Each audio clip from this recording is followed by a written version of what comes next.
All right, so when you think of Sweden, what comes to mind? Probably IKEA, right? Or maybe its reputation for being this super peaceful, neutral country. But what if I told you that's only half the story, and the other half is way more aggressive? We're going to dig into how Sweden went from being a terrifying military empire to the model welfare state we know today. And this is the paradox at the heart of it all. I mean, look at this. On one side, you've got the Swedish Empire from the 1600s, a total military powerhouse, feared all over Europe. They called their king the Lion of the North. Then you jump to today, and you have a country that's famous for being a neutral welfare state, a leader in diplomacy. It's like, how can these two things be the same country? They feel like complete opposites. So that's the big question we're asking. How on earth did one of Europe's most feared empires become one of its most peaceful nations? It's a heck of a story about soaring ambition, a spectacular collapse, and then a total, deliberate reinvention. Okay, so to really get how they changed, we have to go back and understand the empire itself. Let's start at the beginning with how this great power was forged. It all kind of starts with this one guy back in the 1520s, Gustav Vasa. He's the one who lays the groundwork. He does three really critical things. First, he busts Sweden out of this thing called the Kalmar Union, making it a truly independent country. Second, he jumps on board with the Protestant Reformation and tells the Pope, we're done here. And third, and this is the real game changer, he seizes all the land owned by the Catholic Church. We're talking a staggering 21% of all the farmland in the country. Suddenly, the Swedish state is flush with cash and land, giving it the resources it would need to get ambitious. Fast forward a bit, and we get to the guy who actually built the empire, King Gustavus Adolphus. He becomes king in 1611, when he's just 16 years old, and he turns out to be an absolute military genius. In 1630, he dives into the 30 Years' War, this brutal religious conflict that was just ripping Europe to shreds. Just 1 year later, his army absolutely demolishes the Catholic forces at the Battle of Breitenfeld. That victory, it stunned everyone. By the time the dust settled in 1648, Sweden was officially a major European power with a massive empire circling the Baltic Sea. So, you've got to be asking, how did they pull this off? Well, it's because Gustavus Adolphus was what historians call the father of modern warfare. See, he didn't just throw more soldiers at the problem. He built a smarter army. Instead of hiring sketchy mercenaries, he created a standing professional army. He made his artillery lighter, more mobile, so you could actually move it during a battle. He perfected this tactic of nonstop firing, and, this is brilliant, he cross-trained his units. It made the Swedish army this incredibly flexible, efficient, and, well, terrifyingly deadly machine. But here's the thing about empires built on sheer military strength. They almost never last. And for Sweden, the very strategy that made them so powerful was also planting the seeds of their own destruction. Just look at this number, 1 million. That was the entire population of Sweden at the height of its empire. Think about that, 1 million people. They were punching so far above their weight class, it's kind of mind-boggling.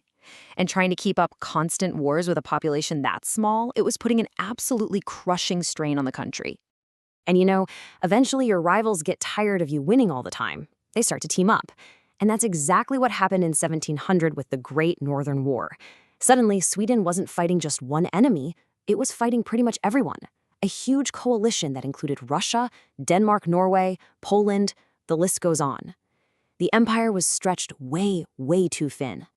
And yeah, after 20 years of just brutal, nonstop fighting, the empire finally just broke. It couldn't hold. The whole thing was completely unsustainable. Sweden lost almost all of its territories across the Baltic. And just like that, its time as a great European power was over. The party was officially over. So what do you do when your entire national identity is built on being a military powerhouse, and then you lose all of that? For Sweden, the answer wasn't to try and get the old glory days back. No, they did something way more radical. They decided to invent a completely new national project. And they didn't just stumble into this new identity. It was a step-by-step process. First off, losing the empire created a massive political crisis, and boom, no more absolute monarchy. Then, in 1809, they wrote a new constitution to create a balance of power. From there, the country turned its focus inward, industrializing like crazy. And the final piece of the puzzle came in the 20th century, when the Social Democrats created the famous welfare state, what they called Folkhemmet, or the people's home. This was all a very conscious, very deliberate choice. This quote here about that 1809 constitution, it really says it all. Sweden's history set into constitutional articles. I mean, think about that. The people writing it were looking directly at their past, at the absolute kings who led them to war and ruin, and they were literally designing a system to make sure that could never happen again. It was a deliberate pivot away from empire and toward building a stable society at home. And this is where the famous Swedish model comes from. It was this really unique idea of social democracy that wasn't about class warfare or constant conflict. Instead, it was built on cooperation, getting labor leaders, politicians, and business owners to all work together and compromise. And that culture of cooperation is what let them build one of the world's most successful welfare states. The entire national focus shifted from conquering other countries to taking care of their own people. But, this story isn't just a simple happily ever after. Because that same powerful, centralized state, the one that was efficient enough to build an empire and then a world-class welfare system, well, it had a much, much darker side. And that's a legacy that Sweden is only now beginning to confront head-on. And to understand that, we have to talk about the Sami people. They are the only officially recognized indigenous people in the entire European Union. Their ancestral homeland, Sapmi, covers the northern parts of Scandinavia, including a huge part of Sweden. And for centuries, as the Swedish state grew more powerful, their traditional way of life was put under enormous pressure. Which brings us right up to today. Sweden has now set up a truth commission, specifically to investigate the historical injustices done to the Sami. And the language being used is pretty stark. One of the commissioners, Lila Suzanne Vars, puts it bluntly. What they're uncovering is a lot of collective trauma. And this isn't some vague, abstract trauma. It comes from very real, very specific state policies. The commission is hearing these heartbreaking testimonies, stories about segregated, church-run schools that were designed to stamp out Sami culture, about people being forcibly kicked off their traditional lands, and about a systemic racism that nearly erased their language and identity.